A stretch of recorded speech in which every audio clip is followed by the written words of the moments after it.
देखिए इंडेफिनिट के बाद जो आपका दूसरा स्टेप आता है वो आता है कंटिन्यूस का।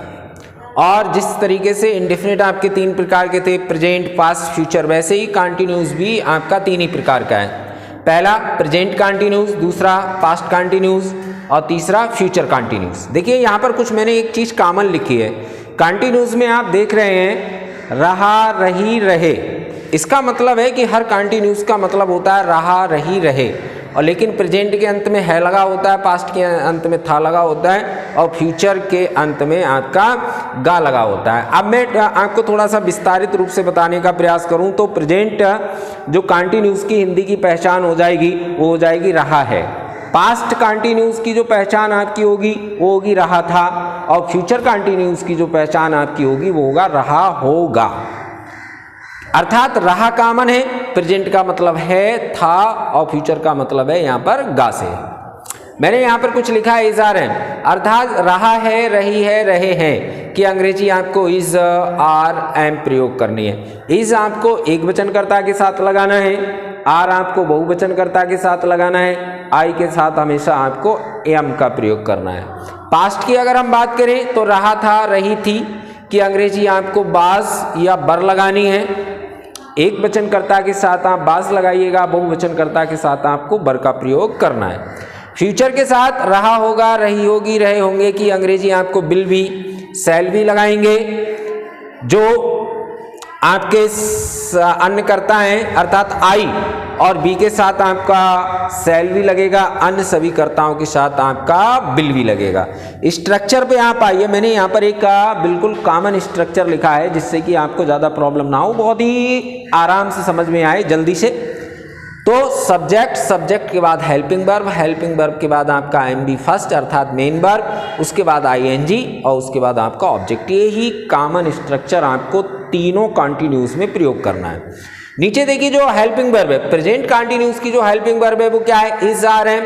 यहाँ पर आपको इज आर एम का प्रयोग कर देना है। पास्ट कंटिन्यूस की हेल्पिंग वर्ब है बाज वर, अर्थात यहाँ पर बाज वर का प्रयोग कर देना है। फ्यूचर कंटिन्यूस की हेल्पिंग वर्ब है विल बी, शैल बी, यहाँ पर आपको विल बी और शैल बी का प्रयोग कर देना है। उदाहरणों की तरफ आपको लेकर चल रहा हूं।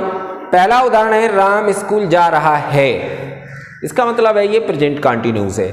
सीधा सा वाक्य बन गया, राम एक वचन है, उसके साथ आपको क्या लगाना है, इज। हेल्पिंग वर्ब क्या है, इज। स्ट्रक्चर में आप देखिए गो फर्स्ट फॉर्म हो गई, उसमें आपने क्या लगा दिया, आईएनजी, तो गोइंग हो गया, Ram is going to school. वही वाक्य मैंने लिया, राम स्कूल जा रहा था, यहां पर है, यहां पर था होने से ये वाक्य आपका आ गया पास्ट कंटिन्यूस में। और पास्ट कंटिन्यूस की देखिए राम है, राम की जगह गोइंग, गोइंग की जगह टू की जगह स्कूल, स्कूल की जगह केवल क्या अंतर है, इसकी जगह आपका क्या आ गया, बास। क्यों आया, क्योंकि पास्ट कंटिन्यूस की हेल्पिंग वर्ब आपकी बास बर है। फ्यूचर में भी वही है, राम स्कूल जा रहा होगा तो राम की जगह राम, गोइंग की जगह गोइंग, टू की जगह टू और स्कूल की जगह स्कूल, क्या बदला, विल बी।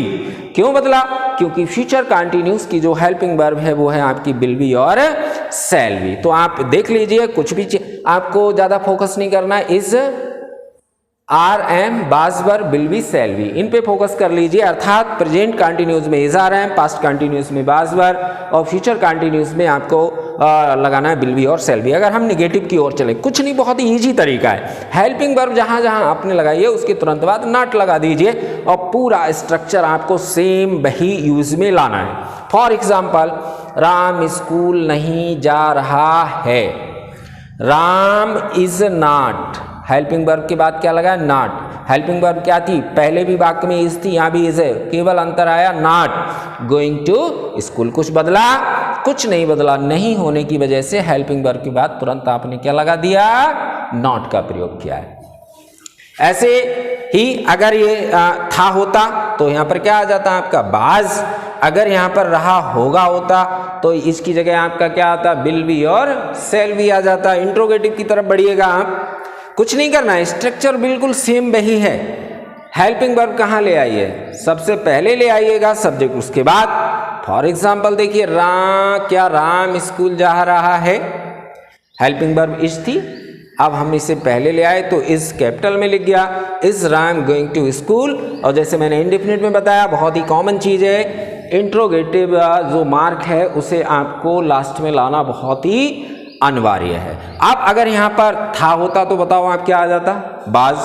अगर यहाँ पर रहा होता तो यहाँ पर क्या आ जाता, बिल या सेल। तो बहुत ही कॉमन चीज़ें हैं, कंटिन्यूस बहुत ही सरल है। और एक चीज़ और देखिए, उसमें भी मैंने आपको बताया कि एक चीज़ कॉमन देखिए, वहाँ पर भी सब एमबी फर्स्ट थी इंडेफिनिट में। यहाँ भी आप देखो जितने भी आपके प्रेजेंट कंटिन्यूस है, पास्ट कंटिन्यूस है, फ्यूचर कंटिन्यूस है, एमबी फर्स्ट का सब में प्रयोग हुआ है। और एक चीज़ और कॉमन है, एमबी फर्स्ट के बाद देखिए तीनों स्टॉपों में आईएनजी का भी प्रयोग हुआ है। तो आराम से इसे एक बार अगर समझने का प्रयास करेंगे तो बहुत ही अच्छे से समझ जाएंगे।